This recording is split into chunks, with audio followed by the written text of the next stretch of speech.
السلام علیکم ورحمۃ اللہ وبرکاتہ نحمده ونصلی علی رسولہ الکریم اما بعد۔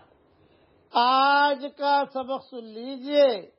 آج کے سبق کی سرخی ہے قرآن سے دوستی کیجئے، پارٹ نمبر 77۔ حضرت بریدہ رضی اللہ تعالی عنہ نے رسول اللہ صلی اللہ علیہ وسلم کا یہ ارشاد نقل کیا ہے کہ جو شخص قرآن پڑھے تاکہ اس کی وجہ سے کھاوے، لوگوں سے پیسہ مانگے، اچھا قرآن پڑھے پھر لوگوں سے پیسہ مانگے، ہدیے مانگے، قیامت کے دن وہ ایسی حالت میں آئے گا کہ اس کا چہرہ محض ہڈی ہوگا جس پر گوشت نہ ہوگا۔ یہ روایت بیہقی میں ہے، شعب الایمان میں ہے۔ یعنی جو لوگ قرآن شریف کو طلب دنیا کے غرض سے پڑھتے ہیں، ان کا آخرت میں کوئی حصہ نہیں ہے۔ عنقریب ایک جماعت آنے والی ہے جو قرآن شریف کے حروف کو اس طرح سیدھا کریں گے جس طرح تیر سیدھا کیا جاتا ہے، یعنی خوب سنواریں گے، ایک ایک حرف کو گھنٹوں درست کریں گے اور مخارج کی رعایت میں خوب تکلف کریں گے، اور یہ سب دنیا کے واسطے ہوگا۔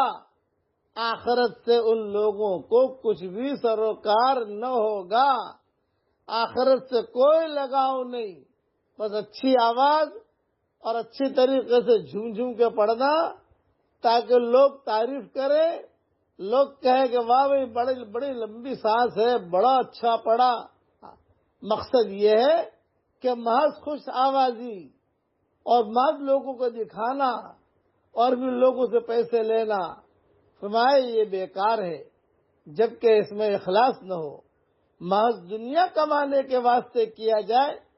چہرے پر گوشت نہ ہونے کا مطلب یہ ہے کہ جب اس نے اشرف الاشیاء کو، سب سے زیادہ قیمتی جس قرآن ہے، اشرف الاشیاء کو ذلیل چیز کمانے کا ذریعہ کیا، دنیا کمانے کا ذریعہ کیا، تو اشرف الاعضاء جو بہترین چیزیں بدن میں وہ چہرہ ہے، اس کو اللہ تعالیٰ نے رونق سے محروم کر دیا۔ صرف ہڈی ہوگی، اس کے چہرے پر گوشت نہیں ہوگا۔ اس لیے قرآن شریف پڑھے لیکن اللہ کے لیے پڑھے، ایسا نہیں کہ لوگ تعریف کریں۔ اسی لیے کہا جاتا ہے رب تال للقرآن والقرآن یلعنہ، بہت قرآن کی تلاوت کرنے والے ایسے ہیں کہ قرآن ان کے لیے بد دعا کرتا ہے، کیونکہ اللہ تعالیٰ تو نیتوں کو دیکھتا ہے کہ اس نے کیوں پڑھا ہے۔ اس لیے قرآن کی خدمت اور قرآن پڑھنا اپنے بچوں کو بھی کہیں کہ اچھی آواز ہے تو دنیا کمانے کا مقصد نہ ہو، لوگ واہ واہ کرنے کا نہیں، آسمان والے واہ واہ کریں کہ ہاں بھی اس کا اللہ کے یہاں مقام ہے۔ اب پڑھ لیجئے میرے ساتھ، اللہم انی اسألک علما نافعا ورزقا حلالا طیبا واسعا وشفاء من کل داء۔ یہ دعا پڑھتے رہنا چاہیے۔ علماء نے لکھا ہے، روایت میں آتا ہے رسول اللہ صلی اللہ علیہ وسلم فجر کی نماز کے بعد سلام پھیرتے ہی یہ دعا زور سے پڑھتے تھے۔ مائیں کہتی تھی ہم سنتی تھی۔ یہ دعا فجر کے بعد بھی پڑھنی چاہیے، اور میں نے مومن کے ہتھیار میں بھی لکھ دی ہے یہ دعا، اور ویسے بھی اٹھتے بیٹھتے پڑھنے کا اہتمام کرنا چاہیے۔